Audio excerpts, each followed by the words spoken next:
కూడి వచ్చిన మీ అందరికీ ప్రభువైన యేసుక్రీస్తు నామములో వందనాలండి. చిన్నపాటి ప్రార్థన చేసుకుందాం. మహాపరిశుద్ధుడా, ప్రేమ నమ్మకం కలిగిన మా పరలోకపు తండ్రి, సకల జగత్తును సృష్టించి అందులో సమస్త పదార్థములను పెట్టి మా ఈ శరీరాల్లో ఆత్మల్ని నింపి మమ్మల్ని పోషిస్తూ ఇంకా సజీవ లెక్కను ఉంచిన దేవ క్రీస్తునామంలో మీ కృతజ్ఞతాస్తుతులయ్యా. మరొక నూతన దినాన్ని ఈ శనివారంలో ఈ సాయంకాలం వేళ సమయాన్ని మా అందరికి ఇచ్చి ఆయుష్ని శక్తినిచ్చి మీ మాటలు కొద్దిగా మేము వివరించుకోవటానికి చదువుకొని మా ఆత్మల్లో వెలిగించుకొని ఇగో తండ్రి ఆ యొక్క ఆత్మీయంగా బలపడి భూమి మీద మిమ్మల్ని మహింపరిచే భాగ్యాన్ని మాకు దయచేయమని కోరుకుంటూ అట్టి ధన్యతల కృపలో నడిపించమని, అంతేకాదు తండ్రి తద్వారా సమస్త గంతా మహిమా ప్రభావాలు మీకే కలగాలని కోరుకుంటూ యేసుక్రీస్తు ప్రభువారి నామంలో ఈ ప్రార్థన అడుగుతున్నాం తండ్రి, ఆమేన్. మంచిదండి. మరోసారి క్రీస్తు నామములో అందరికీ వందనాలు తెలియజేసుకుంటూ ఈరోజు ఒక అంశం గురించి కొద్దిపాటి నాకు ఇచ్చిన ఈ యొక్క సమయంలో కొన్ని వచనాలు, కొన్ని దేవుడి మాటలు మనం నేర్చుకుందాం. అట్లో ఈరోజు సందర్భం కుటుంబ బంధాలలో దేవుని ప్రణాళిక నడుస్తుందా లేక మరియు దేవునికి చోటు ఉందా? కుటుంబాల్లో, కుటుంబ బంధాల్లో కానీ దేవుని ప్రణాళిక నడుస్తుందా మరియు దేవునికి చోటు ఉందా? కొన్ని వచనాలు మనం చూసుకున్నట్లయితే చదువుకునే ముందు ఈ భూమి మీదకి మనల్ని దేవుడు ఎందుకు పంపించాడు, అసలు దేవుడి ప్రణాళిక ఏంటి, ఆయన ఈ భూమి మీద పంపించినప్పుడు ఆయన ఏమని అనుకున్నాడో మనం ఎప్పుడు చదువుకునే వచనాలు ఉంటుంది. ఎఫెసీ పత్రిక ఇప్పుడు ఏం తీయద్దునండి, 1వ అధ్యాయంలో 4, 5, 6 వచనాలు కలిసి ఉంటాయి. ఏమని ఉంటాయంటే, జగత్తు పునాది వేయబడక మునిపే దేవుడు క్రీస్తు ద్వారా మనల్ని ప్రేమలో ఆయన ద్వారా ఏర్పరచుకున్నాడని, ఆయన ఎదుట మనం పరిశుద్ధులుగా నిర్దోషులుగా ఆయన ఎదుట మనం నిలబడాలని ఈ యొక్క ప్రణాళిక దేవుడు వేసుకున్నప్పుడు, ఆ జగత్తు పునాది వేయబడక మునిపే ఆయన వేసుకున్నప్పుడు ఆ యొక్క బంధం ద్వారా పిల్లల్ని కావాలని, ఆ పిల్లలు కూడా క్రీస్తు ద్వారా ప్రేమ చేత ఆయన ఏర్పరచుకున్న విషయం మనం చదువుకున్నాం. దీని ద్వారా చూసుకుంటే ఈరోజు తీసుకున్న మన అంశంలో కొన్ని వచనాలు చదువుకున్నాం. ఒకసారి ఆదికాండము 2వ అధ్యాయం 22, 23 వచనాలు.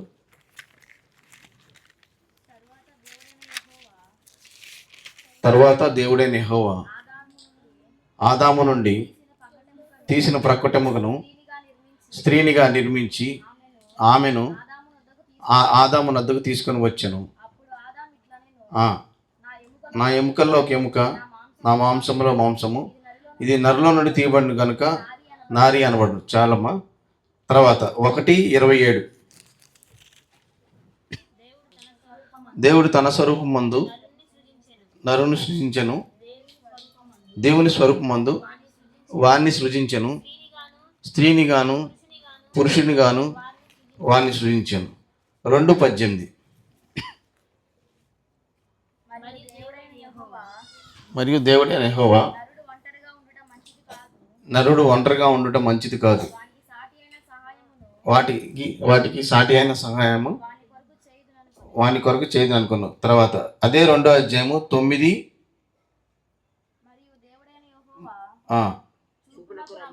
చూపునకు రమ్యమైనది ఆహారమునకు మంచిది అయిన ప్రతి వృక్షమును, ఆ తోట మధ్య జీవవృక్షమును, మంచి చెట్ల తెలియని వృక్షమును నేల నుండి మలిపించు. 15వ వచనం చూడండి.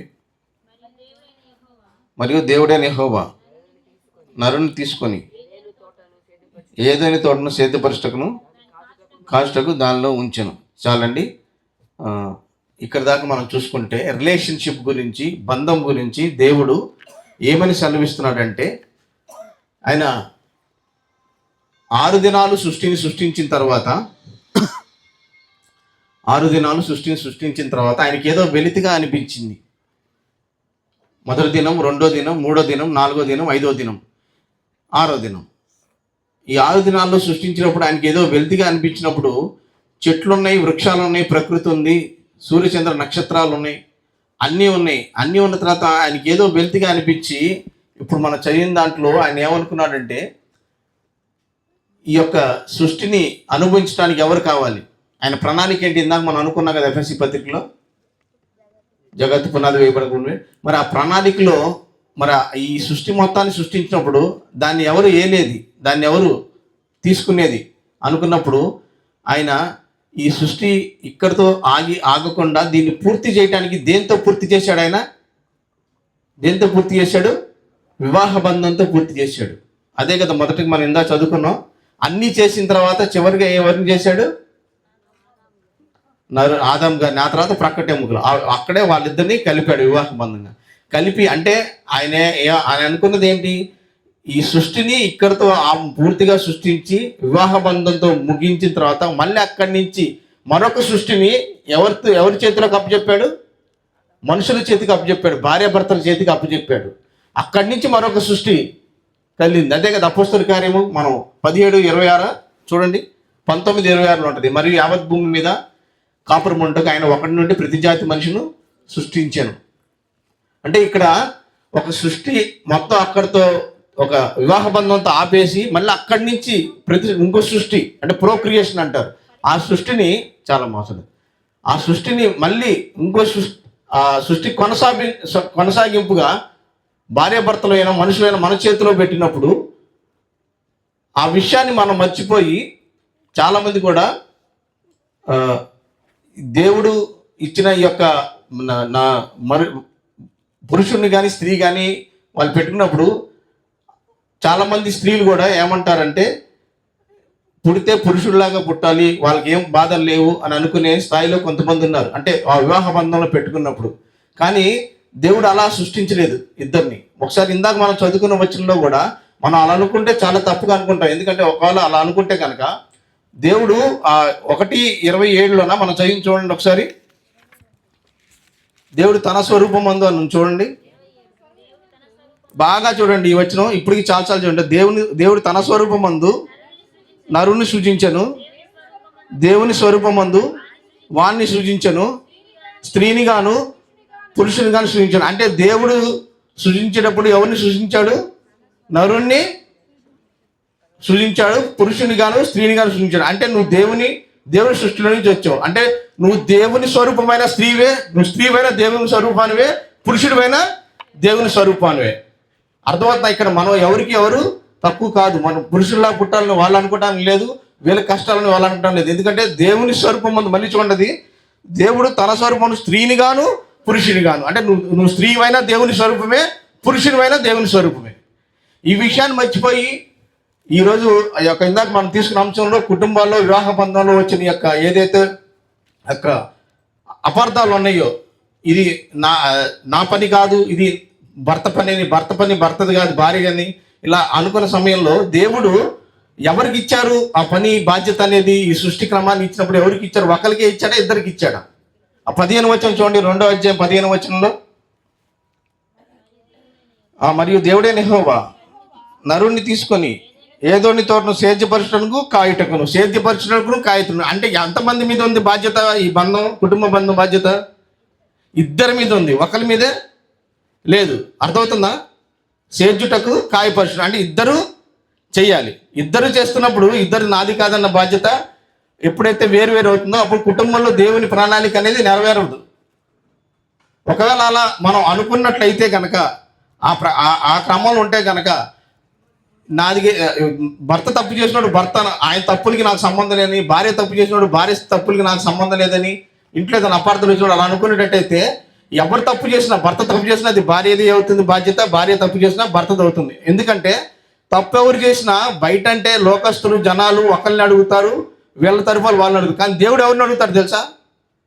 ఇద్దరిని అడుగుతారు. ఆదాం గారు తప్పు చేస్తే ఆదాం గారిని ఒక్కరిని అడిగాడా, అవ్వమ్మ గారిని కూడా అడిగాడు. ఇద్దరిని అడుగుతారు తప్పు చేసినప్పుడు. వివాహ బంధం మనకి ఇచ్చి కుటుంబ బాధ్యత భార్యాభర్తల చేతులు పెట్టినప్పుడు తప్పు చేస్తే ఒకరిని అడిగాడు, ఇద్దరిని అడుగుతారు. అక్కడ చూడండి 3వ అధ్యాయంలో 9-13లో ఉంటుంది.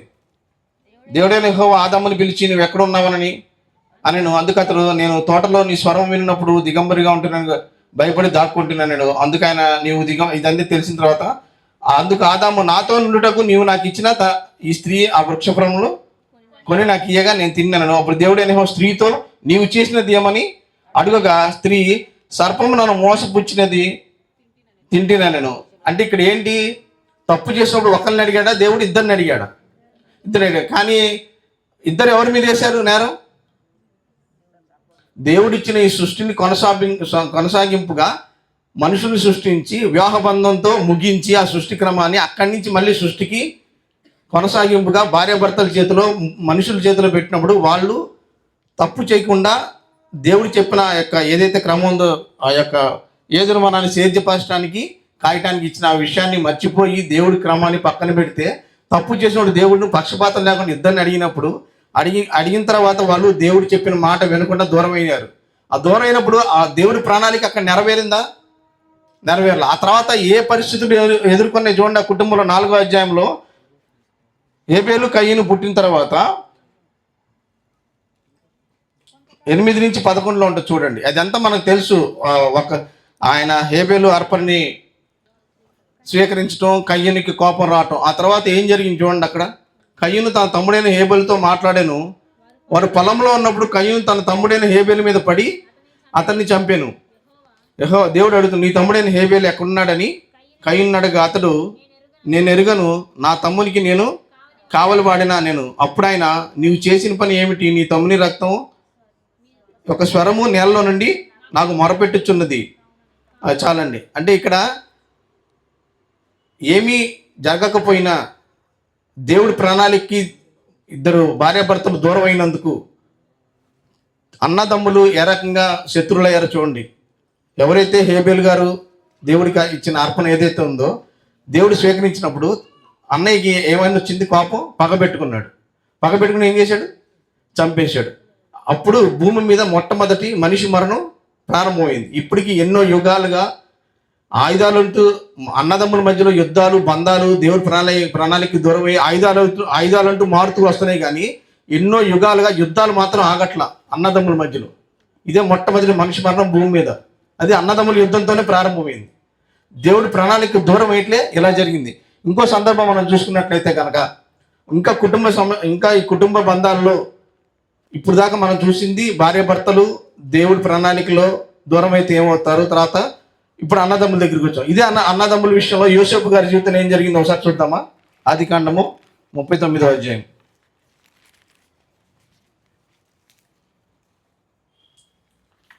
2 నుంచి 5 చదవండి.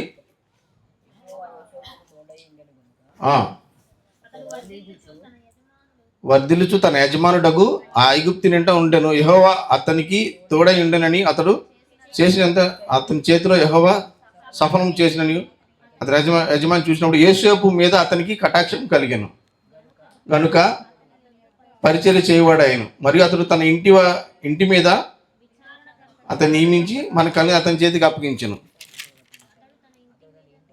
క్షమించాను, 37వ అధ్యాయం 37వ అధ్యాయము 3వ వచనం. మరి యోసేపు ఇశ్రాయేలు వృద్ధాప్యం మందు పుట్టిన కుమారుడు కనుక తన కుమారులందరికంటే ఎక్కువగా అతన్ని ప్రేమించి అతని కొరకు విచిత్రమైన నిలుటంగి కట్టించును. అతని సహోదరులు తమ తండ్రి అతన్ని తమ అందరికంటే ఎక్కువగా ప్రేమించి చూచినప్పుడు వారు అతని మీద పగపట్టి అతన్ని క్షేమ సమాచారం అడగలేక పోయిరి. ఏమంటే ఇక్కడ అందరికంటే చివరిని పుట్టాడని యోసేపు గారిని తండ్రి గారు కొంచెం ఎక్కువ ప్రేమించారు. ఈ లోపల అన్నదమ్ములకి ఏం కలిగింది? ద్వేషంగా. దేవుడి ప్రణాళిక ఏంటి? మాత్రంలో దేవుడు ప్రేమ స్వరూపే ఉన్నాడు. అందరిని ఆయన ఎదుటి పరిశుద్ధులుగా నిర్దోషంగా నిలబెట్టాలనుకున్నాడు. కానీ ఈ కుటుంబంలో వచ్చేసరికి ద్వేషం పెరిగిపోయింది. ఆ తర్వాత ఆయన ఏం చేశారు? యోసేపు గారిని చూడండి 23 నుంచి 28లో వచ్చినప్పుడు తొడుక్కొని ఉండే ఆ విచిత్రమైన నిలుటంగి తీసివేసి అతను పట్టుకొని ఆ గుంటలో పడదోసిరి. ఆ గుంట వట్టిది, అందులో నీళ్ళు. ఆ తర్వాత ఆయన్ని మిర్జా నీళ్ళకి అమ్మివేయటం ఇదంతా మనకు తెలిసిందే. ఇక్కడ ఇంత చేసిన తర్వాత సహోదరుల మీద ఏమైనా పగబెట్టుకున్నాడా? పగబెట్టుకోవాలి. వాళ్ళకి అవసరమైనప్పుడు సాయం చేశాడు. అంటే దేవుని ప్రణాళికలో ఉన్నప్పుడు అన్నదమ్ములు కానీ మన కుటుంబ సభ్యుల్లో దేవుని ప్రణాళిక దూరం అయినా కానీ మనమంటూ ఎవరో కొన్ని దేవుళ్ళు ఉన్నప్పుడు మనం చేయాల్సిన పని ఏంటని చూపించాడు యోసేపు గారు. ఒక మాదిరిగా చంపాలనుకున్న వాళ్ళని కూడా ప్రేమించాడు. అంటే ఇక్కడ మనం తీసుకున్న అంశంలో ఈరోజు కుటుంబంలో ఏదైతే దేవుడి చెప్పిన ప్రణాళికకి దూరం అయితే ఎన్ని అవాంతరాలు ఎదురవుతాయి, ఎలా పగలకు పెట్టుకొని తిరుగుతారనేది ఈరోజు మనం చదువుకున్నాం. యోసేపు గారు అక్కడ ఏం చేశారు చూడండి. కంటిన్యూషన్.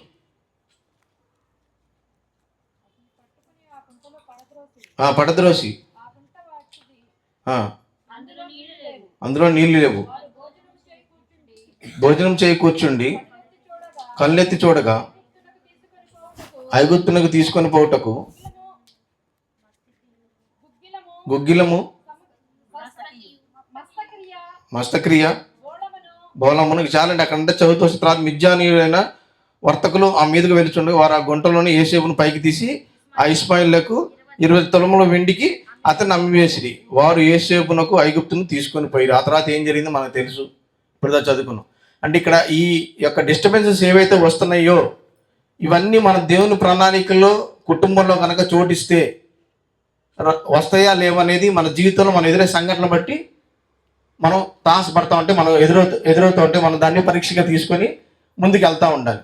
దేవుని ప్రణాళిక మనం చోటిస్తే మనం ఎంత ముందుకు వెళ్తాం, దేవుడు ఎంత సాయం చేస్తాడు అనేది కూడా ఇక్కడ చూపించాం. యోసేపు గారికి అంత విరుద్ధంగా వాళ్ళు చేసిన చంపాలని చూసినా ఆయన ఏం చేశాడు, తర్వాత వాళ్ళని ప్రేమించాడు. అలాగే మన జీవితాల్లో కూడా మనం దేవుని ప్రణాళిక ముందుకు వెళ్ళాలంటే మనల్ని ఎంతమంది ద్వేషిస్తున్నా, మనల్ని ఎంతమంది ప్రేమిస్తున్నా అది మన వాక్య ప్రకారమే ముందుకెళ్ళాలి తప్ప మనం కూడా వాళ్ళకి తిరిగి పగబెట్టుకుంటే దేవుడు ఎదుట నిర్దోషులుగా పరిశుద్ధులుగా ఉండలేము. దీని తర్వాత వచ్చిన చూసుకుంటే కనుక ఇప్పుడు దాకా చూసింది ఏంటి, దేవుని ప్రణాళిక కుటుంబాల్లో ఉందా లేదా అనేది కొన్ని వచనాలు చూసుకున్నాం. ఇప్పుడు దేవునికి చోటు ఉందా లేదా అనే అంశం మనం చూసుకుందాం.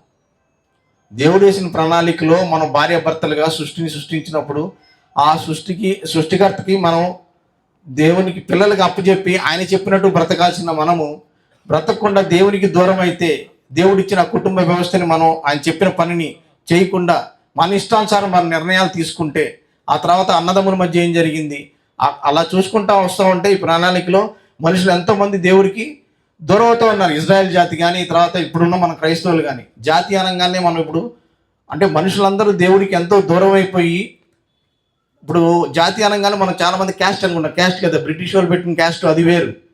ముందు జాతి అని పిలువబడాలంటే మనుషులు ఇద్దరు ఉండాలి. ఆ ఇద్దరు మనుషుల నుంచి కొంతమంది మనుషులు మళ్ళీ భూమి మీదకి రావాలి. అప్పుడు దాన్ని కుటుంబాన్ని పిలుస్తారు. ఆ కుటుంబాన్ని సమాజం అంటారు. ఆ సమాజాన్ని జాతి అంటారు. జాతి అనగానే మనం క్యాస్ట్ అనుకోకూడదు.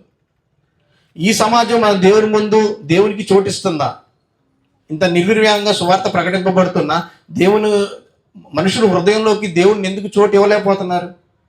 ఏమండి, ఇలా సందర్భం చూసుకుంటే ఒకనొక సమయంలో యేసుక్రీస్తు ప్రభు వారు చూడండి, మత్తయి సువార్త 9వ అధ్యాయంలో 18వ వచనం చూడండి ఒకసారి.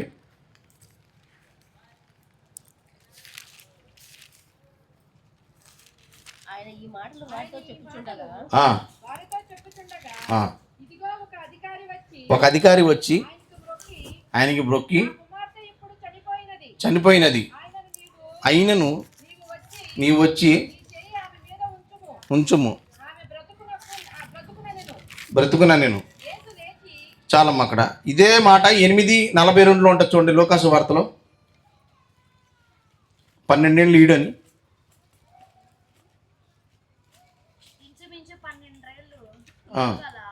ఈయన సమాజ మందిరపు అధికారి అయిన యాయూరి అని పేరు. ఈ వచ్చిన ఎవరైతే అధికారి ఉన్నాడో ఆయన వచ్చి యేసుప్రభు వారి కాళ్ళ మీద పడి ఏమని అడుగుతున్నాడు, అప్పటి నుంచి ఉన్న కుమార్తెకి ఏమవుతుంది, చనిపోయే స్థితిలో ఉంది, చావు స్థితిలో వచ్చి ముట్టమని కాళ్ళ మీద పడి అడుగుతున్నాడు.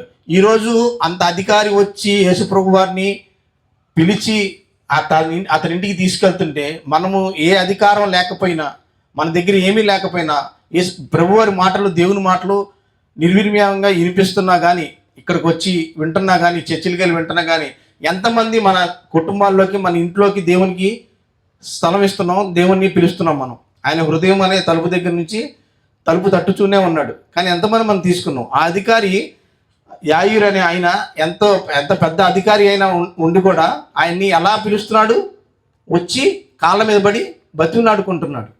ఆ తర్వాత చూడండి ఏమైంది అనేది. అదే 9వ అధ్యాయము మత్తయి సువార్త 23-26 ఉంటుంది. ఆయన వచ్చే సమయానికి వాళ్ళ ఇంటికి ఎవరెవరు అక్కడ ఉన్నారు తెలుసా అంటే, చదవండి 23వ వచనం, మత్తయి సువార్త 9:23. అంతలో యేసు ఆ అధికారి ఇంటికి వచ్చి పిల్లను గ్రోవులు వాయించి వారిని గొల్ల చేసిన వాటి జనసమూహం చూసి, అంటే పిల్లను గ్రోవులు వాయించాలి. ఇప్పుడు కూడా చావు, ఎక్కడ ఇంట్లో చావు ఉంటే ముందు ఏముంటాయి, అక్కడ దేవుడి పాటలు, ఆ వాక్యాలు అక్కడ మేలు కొలిపే మాటలు ఉంటాయా, లేకపోతే ఈ గోల ఎక్కువ ఉంటుందా, సౌండ్లు కానీ ఏడుపులు ఎక్కువ ఉంటాయా? చూడండి, రోదన చేసే గొల్ల చేసే వాళ్ళు ఉన్నారంట. చూసి స్థలమీయుడి అంటే అర్థం ఏంటి? అక్కడ వచ్చే ప్రభు వారికి స్థలం లేకుండా పోయింది. అక్కడ ఉన్న వాళ్ళందరినీ అధికారిని అడుగుతున్నాడు ఆయన, నన్ను పిలిచావు బాగానే ఉంది, మర్యాద పిలిచావు బాగానే ఉంది, కానీ రావటానికి నాకు ఇక్కడ స్థలం లేదు. వచ్చి ఎవరెవరు ఉన్నారా వచ్చేసరికి అక్కడ?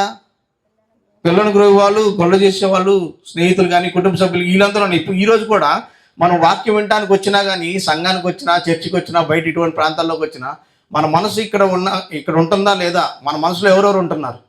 మన ఆలోచనలు ఉంటున్నాయా, లేదా మన కుటుంబ సభ్యులు ఉంటున్నారా? వాక్యం నీకు లోపల హృదయమైన తలుపు దగ్గర తట్టుచు ఆ దేవునికి చోటు ఇవ్వటే అవకాశం నువ్వు ఇస్తున్నావా లేదా అనేది ఎవరి చేతిలో ఉంటుంది? ఎవరి చేతిలో ఉంటుందండి? మన చేతిలో ఉంటుంది. ఆ రోజు అధికారి పిలిచడం అయితే పిలిచాడు, స్థలమీయుడి అని యేసుప్రభు వారు ఎందుకు అడగాల్సి వచ్చింది అక్కడ? ఈరోజు కూడా నీ జీవితంలోకి వాక్యము నీ హృదయంలోకి, నీ హృదయ తలంపులోకి వెళ్ళాలంటే స్థలం ఇస్తున్నావా, ఇవ్వట్లేదా? ఇంతకాలమైన బైబిల్ తీసుకొని వస్తున్నావు అంటే ఎంతమంది ఇంకా రక్షణలోకి రాని వాళ్ళు ఉన్నారు?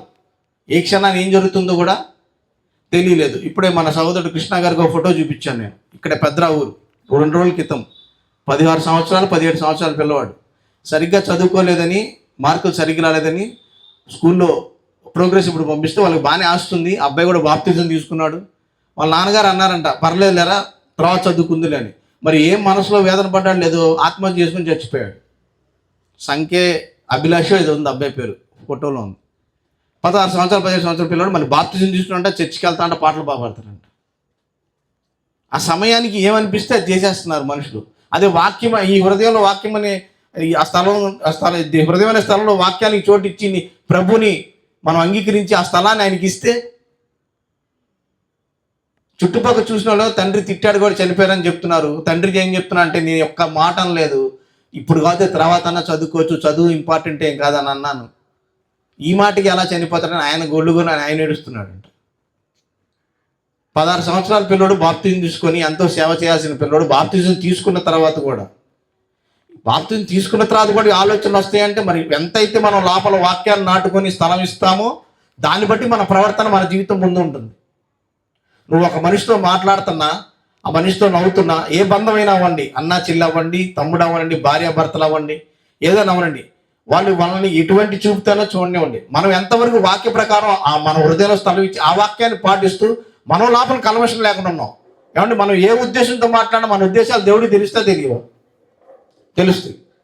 కానీ అబ్బాయి మరి ఏ ఉద్దేశంతో తీసుకున్నాడు? ఆ హృదయంలో వాక్యానికి స్థలం ఇచ్చాడు దేవుడికి. ఇచ్చుంటే ఆ ఆలోచన వచ్చేదా? అలా మనం ఆ హృదయం అనే ఈ యొక్క స్థలంలో దేవుడి వాక్యం అంటే ముందుగా మనం చేయాల్సిన పని ఏంటి? ఆ రోజు ఎలా అయితే ఆ అధికారి ఇంటికి వచ్చినప్పుడు ఇవన్నీ ఆయనకి అడ్డంగా ఏవైతే ఉన్నాయో అవన్నీ తీసేయడానికి స్థలం ఇవ్వడానికి ఆయన ఎలా అయితే అడుగుతున్నాడో, ఈరోజు కూడా నీ హృదయంలోకి ఆయన వాక్యం పంపించి దేవుడు అనుకున్న ప్రణాళిక ప్రకారం ఆయన ఎలాగైతే పిల్లల్ని కని పరిశుద్ధులుగా, నిర్దోషులుగా ఆయన ఎదుట నిలబెట్టాలని అనుకున్నాడో, ఆ యొక్క ప్రణాళికను మనం ఎటు పాటించలేక అప్పటి నుంచి సమాజం అలాగే వస్తున్నా ఆయన ఓర్చుకుంటూ ఇంకా ఇప్పటిదాకా సువార్త వినిపిస్తూ ఇవాళ తీసుకుందాంలే, రేపు తీసుకుందాంలే అనే ఆలోచనలో ఉన్నవాళ్ళు ఎవరైనా సరే, తీసుకున్న వాళ్ళు సరిగ్గా పాటించకపోయినా సరే, ముందు రావాలి. వచ్చిన తర్వాత మనకి పరిశుద్ధాత్మైన వరం వస్తుంది కాబట్టి, సంఘంతో అంటుకట్టుబడి ఉంటాం కాబట్టి, ఈ బంధాలు అనేవి మన కుటుంబంలో లేకపోయినా సంఘంలో ఖచ్చితంగా దొరుకుతాయి. నేను ప్రాక్టికల్గా అనుభవించుకున్నాను. ఎందుకంటే ఇందాక యేసోబు గారి జీవితం చూసాం కదా. అన్నదమ్ములు ఏం చేశారు? కుళ్ళుకున్నారు. ఆయనకి ఎక్కడ దొరికింది అవకాశం? అధికారి దగ్గర దొరికింది. ఆ అధికారాన్ని ఆయన దుర్వినియోగపరుచుకున్నాడా? దేవుడి ప్రణాళిక ప్రకారం వేశాడా?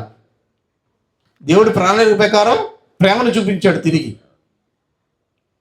ఈరోజు మనం దేవుడు ఇన్నిచ్చి, ఇంత సమస్త సృష్టినిచ్చి, మనకంటూ ఒక బాధ్యత అప్పచెప్పి, ఈరోజు భార్యాభర్తలుగా ఒక కుటుంబంగా ఉండి ఆ కుటుంబంలో దేవునికి స్థలం ఇస్తే, ఏమండి, కుటుంబంలో దేవునికి స్థలం ఇస్తే ప్రతిరోజు సాయంకాలం పూట అయిపోగానే మొత్తం కూర్చొని ఆరాధన, కుటుంబ ప్రార్థన ఎంతమంది చేసుకుంటున్నాం మనం? అదొకసారి గమనించుకోవాలి మనం. ముందు ఆ వాక్యము హృదయం అనే స్థలంలోకి వెళ్ళి దేవుడికి చోటు ఇవ్వాలంటే మనం చేయాల్సిన పని ఏంటి చూడండి. యాకోబు పత్రికలో ఉంటుంది, 1వ అధ్యాయం 21 నుంచి 24 దాకా ఉంటుంది. చూడండి జాగ్రత్తగా.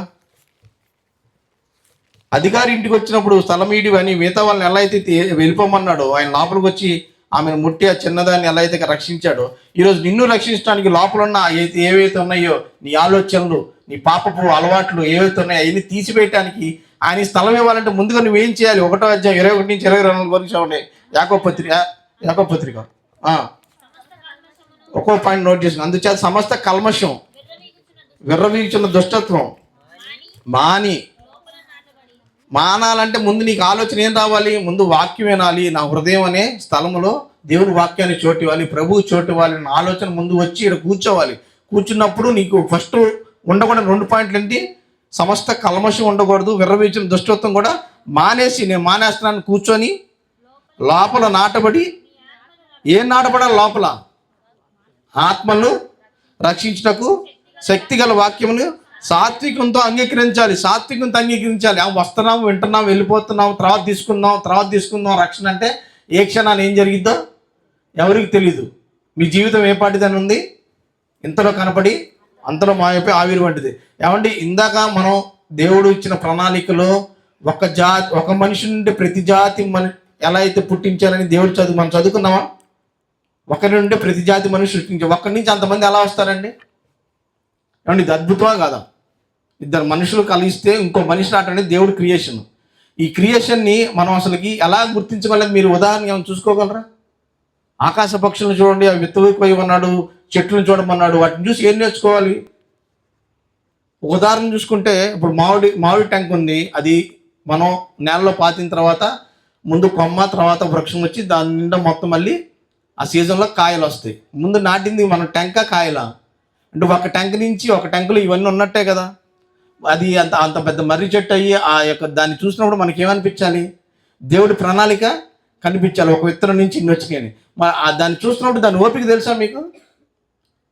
ఊరి చివరున్న మర్రి చెట్టుని ఎప్పుడైనా చూసారా? దేవుడు వాటిని చూసి నేర్చుకోమంటున్నాడు కదా మనుషులుగా. మర్రి చెట్టుకున్న లక్షణం ఏంటి తెలుసా? అది వర్షాకాలంలో వచ్చినప్పుడు దాని కిందకు వచ్చినడికి తడవకుండా నీడనిచ్చిద్ది. ఎండాకాలంలో వచ్చినప్పుడు తడవకుండా నీడనిచ్చిద్ది. కానీ ఏ రోజు కూడా దాన్ని గుర్తించి మనం అడగదు. మన బ్రతుకు కూడా దాన్ని చూసి అట్లాగే నేర్చుకోవాలి. మనం ఎన్ని చేసినా దేవుని వాక్యాన్ని బట్టి చేయాలి తప్ప నన్ను గుర్తించడాన్ని ఎప్పుడు చెప్పుకోకూడదు. నువ్వు చెప్పుకోకపోతే అదే మంచిది. దేవుడు దాన్ని బట్టి నిన్ను హెచ్చిస్తాడు తప్ప మనం హెచ్చించుకోకూడదు. అంటే ఒక వృక్షాన్ని చూసి మనం ఇన్ని నేర్చుకున్నాం అంటే ఇంకెన్ని పెట్టుంటాడు దేవుడు. ఒక మనిషి నుంచి ఇంతమంది మనుషులు వచ్చినప్పుడు ఆయన ప్రణాళిక నెరవేర్చాలన్నా, వచ్చిన మనుషులు స్థలంలో వాళ్ళ హృదయంలో ప్రభువారికి చోటు ఇవ్వాలన్నా ఏమేమి మానుకోవాలని చదువుకున్నాం మనం? ఇవన్నీ మీ ఆత్మను రక్షించటకు శక్తిగల వాక్యమును సాత్వికంతో అంగీకరించుడి. ఎందుకు ఆ మాట చెప్తున్నట్టు ఆ 4 పాయింట్లు తీసివేసి ఎందుకు అంగీకరించమంటున్నారంటే దాని కింద వచ్చింది చూడండి. మీరు వినువారు మాత్రమై ఉండి మిమ్మల్ని మీరు మోసపరుచుకొనకుండా వాక్య ప్రకారం ప్రవర్తించే వారిని ఉండు. ఇది తీసుకున్న వాళ్ళకి ఏంటంటే మీరు వచ్చి విని వెళ్ళిపోతే ఉపయోగం లేదు. సాత్వికంతో అంగీకరించి లోపల మీ ఆత్మను రక్షించడానికి అప్పుడే కదా దేవుడి ప్రణాళిక ఏమనుంది? పరిశుద్ధులుగా నిర్దోషులుగా ఆయన ముందు కుటుంబాలు మొత్తం ఎలా నిలబడాలి? ఆయన ముందు పరిశుద్ధులుగా నిర్దోషులుగా నిలబడాలి రేపు చనిపోయిన తర్వాత ఆయన ఎదురుగా. నెక్స్ట్, మీరు వినువారు మాత్రమే ఉండి మిమ్మల్ని మీరు మోసపరుచుకో. అంటే విని వదిలేసి వెళ్ళిపోకుండా దాని ప్రకారం ప్రవర్తించేవారే యుండుడి అని ఒక ఆజ్ఞలా చెప్తున్నాడు. ఎందుకు అలా చేయకపోతే ఏమైందంటే 23వ వచనం చూడండి. ఎవడైనా వాక్యం వినువాడై ఉండి దాని ప్రకారం ప్రవర్తింపని వాడైతే వాడు అద్దంలో తన సహజ ముఖమును చూసుకొని మనుషుని పోలి ఉన్నాడు. వాడు తను చూసుకొని అవతలిపోయి వాడు ఎట్టివాడు వెంటనే మర్చిపోను కూడా. ఈరోజు కూడా వినేసి వెళ్ళిపోతున్నారు. ఈరోజు అవుతుంది. ఏమండి రాజా, ఇక్కడ నేను ఎన్నో ఒక సంవత్సరం 2 సంవత్సరాల నుంచి పెడుతున్నట్టున్నాడు. మనకి ఎవరికి కూడా రక్త సంబంధం లేదు ఎక్కువ శాతం. కానీ మీ అందరికీ దేవుడి వాక్యం వినిపించాలని ఇక్కడ మిమ్మల్ని అందరినీ గ్యాదర్ చేసి వినిపిస్తున్నానంటే అతనికి ఎంత తృష్ణ ఉండుంటే అట్లా చాలామంది చేసేవాళ్ళు ఉన్నారు. కానీ ఇక్కడ ఈ సందర్భం వచ్చింది కూడా చెప్తున్నాను. ఆ వాక్యం విని మారటం వల్ల ఎవరి జీవితాలు మారుతాయి? ఎవరి ప్రణాళిక నెరవేరుద్ది? దేవుడి ప్రణాళిక నెరవేరితే మనం ఎక్కడ ఉంటాము? పరలోకంలో ఉంటాం. అలా ఉండాలంటే దేవుడికి మన హృదయంలో చోటు ఇవ్వాలంటే మన హృదయ స్థలంలో చోటు ఇవ్వాలంటే ఏం చేయాలి? ఇవన్నీ పాటించి ఈ ఆలోచన విధానంతో వచ్చి కూర్చొని విని మారితే రక్షణలోకి వస్తే మనం ఎలా నడవాలో ఎలా నడవకూడదో ఉన్న ఈ యొక్క పవిత్ర గ్రంథం పరిశుద్ధ గ్రంథం బైబిల్లో మనం నేర్చుకుంటూ వస్తూ ఉంటే, సంఘానికి వస్తూ ఉంటే ఇవన్నీ తెలుస్తూ ఉంటాయి. లేదండి కుటుంబ స్థానాల్లో మాకు అట్లా ఇట్లా ఉన్నాయి బాధలు అన్నీ ఉంటాయి, అందరిలో ఉంటాయి బాధలు. ఒకవేళ మీకు అక్కడ దొరకకపోతే 100% రాసిస్తా, సంఘంలో దొరుకుతాయి మీకు ఆ అనుబంధాలన్నీ. వాక్యానుసారంగా పోతున్న రక్షణ వచ్చిన సంఘాల్లో చెప్పాను కదా, ప్రాక్టికల్ని అనుభవించానని. ఖచ్చితంగా దొరుకుతాయి. మనం సరిగ్గా కల్మషం లేకుండా అందరిని ప్రేమిస్తూ ఉండి వాక్య ప్రకారం జీవిస్తుంటే. తప్పులు జరుగుతూ ఉంటాయి, ఒకేసారి అందరూ పరిపూర్ణలు అవ్వలేరు. ఈ తప్పులు మనం వెళ్తున్నప్పుడు, సరైన ద్వారా వెళ్తున్నప్పుడు ఎలా తట్టి లేపాలి, వీడిని చిన్నవాడితో చెప్పించాలా, వీడికన్నా పెద్దవాడితో చెప్పించాలా, ఈ సహోదరి ఎలా వెళ్తుంది, సహోదరుడు ఎలా వెళ్తున్నాడని ఆ సంఘంలో మనం ఎవరి మాటలైతే విన్నామో, దైవజనుల మాట కానీ సహోదరుల మాట కానీ, మనకి ఉన్న పరిస్థితులు బాగాలేనప్పుడు ఆప్యాయతలు ఎలా తీసుకున్నారనేది మనం అది ప్రాక్టికల్ అనుభవిస్తేనే మన జీవితం ఎంత ముందు సాగిద్ది అనేది మనకు తెలుస్తుంది. మనం రాకుండానే విని విడిచిపెట్టి వారు అవతలై ఉంటే ఉపయోగం ఉండదు. కాబట్టి ఇప్పుడు దాకా తీసుకున్న మన సందర్భంలో కుటుంబ బంధాల్లో దేవుడు ప్రణాళిక విలువైపోతే ఏం జరిగిందో చూసాం. ఇవ్వకుండా ఇప్పటికైనా మనం ఇంకా అలాగే ఉంటే, ఇంకా రక్షణ తీసుకోకుండా యేసుప్రభు వారికి స్థలం ఇవ్వకుండా ఉంటే, ఆయన స్థలం ఇడిని ఆ రోజు వాళ్ళని అడిగినా, ఇప్పుడు మన హృదయం అనే తలుపు దగ్గర తట్టుచున్నా మనం ఇంకా అలాగే ఉంటే కనుక, మారని వాళ్ళు అయితే కనుక దేవుడు అది చూస్తూ అలాగే ఉంటాడు. ఏదో ఒక రోజు మన దేహాన్ని విడిచి మన ఆత్మ వెళ్ళిపోతుంది. అది వెళ్ళాల్సిన చోట వెళ్ళిన తర్వాత అప్పుడు తెలుసుకున్నా అంత వ్యర్థమే. ఇప్పుడు మాటలు వినిపిస్తుంటే మనం చూసుకొని విని చక్కపరుచుకుంటే మన జీవితాలు ధన్యమవుతాయి, మనం ధన్యాత్మలు అవుతాం. అప్పుడు దేవుడి ప్రణాళిక నెరవేరుద్దని. ఆ ప్రణాళిక నెరవేరటానికి మనం ఎంతవరకు కష్టపడుతున్నామో, ఎంతవరకు మనం శ్రమ పడుతున్నాం, ఎంత ప్రేమ చూపిస్తున్నాం అనేది రేపు దేవుడి దగ్గర మనకి లెక్క రాయబడుతుంది. కాబట్టి ఆ లెక్క అనేది మనం జాగ్రత్త చూసుకొని ప్రవర్తించాలని మాటలు ముగిస్తున్నాను. దేవునికి మహిమ కలుగును గాక. ఆమేన్.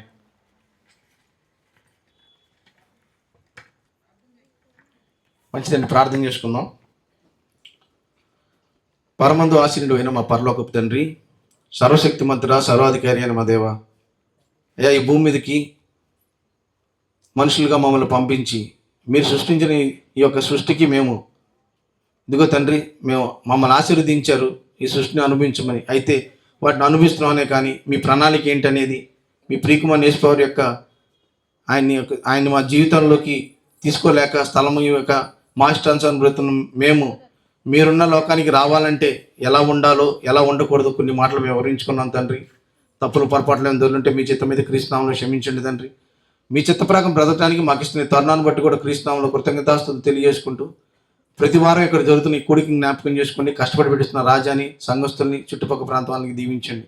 వెంటనే దీవెనల ఆశీర్వాదాలు మీ చిత్త ప్రకారం దయచేయండి. మీ వాక్యానుసారంగా బ్రతికి భూమి మీద మేము మహిమపరిచే వాక్యాన్ని దయచేయమని కోరుకుంటూ, తద్వారా సమస్తకంతా మహిమ ప్రభావాలు మీకే కలగాలని యేసుక్రీస్తు ప్రభువు నామములో ఈ ప్రార్థన మనలో అడుగుతున్నాం తండ్రి. ఆమేన్.